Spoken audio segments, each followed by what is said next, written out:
Bonjour, Gilles ici pour Ciné Techno. Je vous parle du DVD du film Le Petit Spirou, le film de Nicolas Barry, édité par TVA Film, et ma vedette Sacha Pinault, Pierre Richard et François Damiens, sorti en magasin le 17 juillet 2018.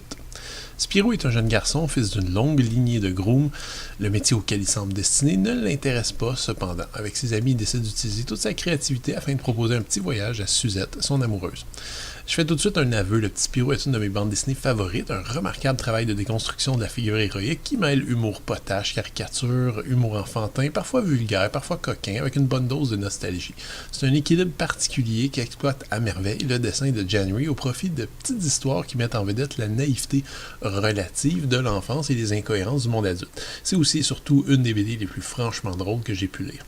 Faire une adaptation au cinéma était casse-cou. Le Petit Spirou en BD base beaucoup de son humour sur le dessin, l'aspect caricatural extrême des traits de certains personnages et situations. À titre d'exemple, en règle générale, toutes les femmes de la BD sont soit de magnifiques demoiselles aux courbes voluptueuses, soit des petites vieilles, soit des grosses Bertha musclées. De même, Jim Brioul, une brute épaisse qui terrorise Spirou et ses amis, est représenté par une montagne de muscles aux yeux porcins habillés en cow-boy pour faire encore plus viril.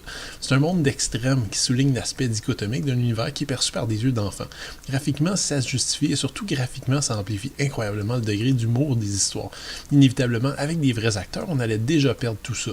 L'autre aspect à souligner, c'est que beaucoup de situations du Petit Spirou en bande dessinée se fondent sur la quête de Spirou et ses amis dans la découverte des mystères du sexe opposé. Concevoir une bande dessinée avec autant de gags et d'images suggestives mettant en vedette des enfants et surtout le faire avec une élégance, un raffinement qui rend l'œuvre acceptable pour tous, c'était un exploit assez grandiose.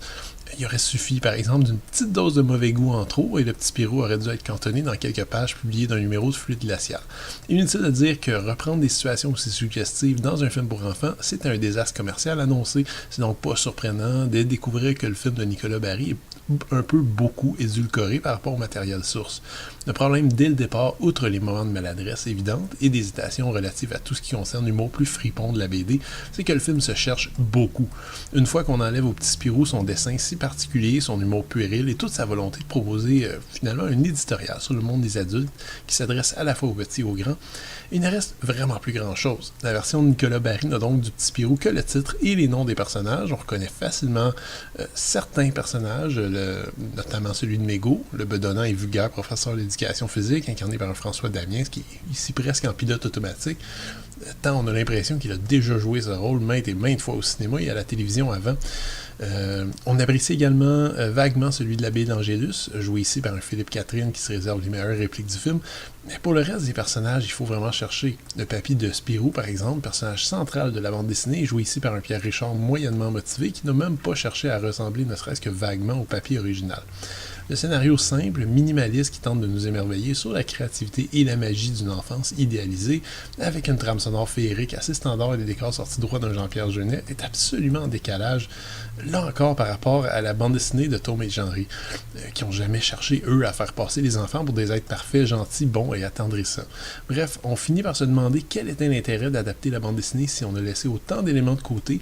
Le Petit Spirou est un film pour enfants qui n'est pas forcément raté, mais qui est terriblement imparfait, et surtout à réserver vraiment aux plus jeunes. Le DVD est présenté en 2x40 anamorphique avec piste audio en français 5.1 et sous-titres optionnels en anglais. Un seul bonus ici, un making-of honorable, intéressant d'environ 25 minutes, qui détaille un peu toutes les étapes de la production sur un ton bon enfant et pas trop promotionnel. Sympathique. J'ai été extrêmement déçu de l'adaptation du Petit Spirou, ceci étant dit, adapter le dessin et l'humour unique, précis et politiquement incorrect de la bande dessinée de Tom et Jean-Ry représentait un pari excessivement risqué. Malheureusement, le film de Nicolas Barry n'essaie même pas de respecter ne serait-ce que son esprit et préfère plutôt de proposer une œuvre gentille et simplette, enfantine et finalement à des années-lumière de la bande dessinée. C'était Gilles, merci, bon visionnement.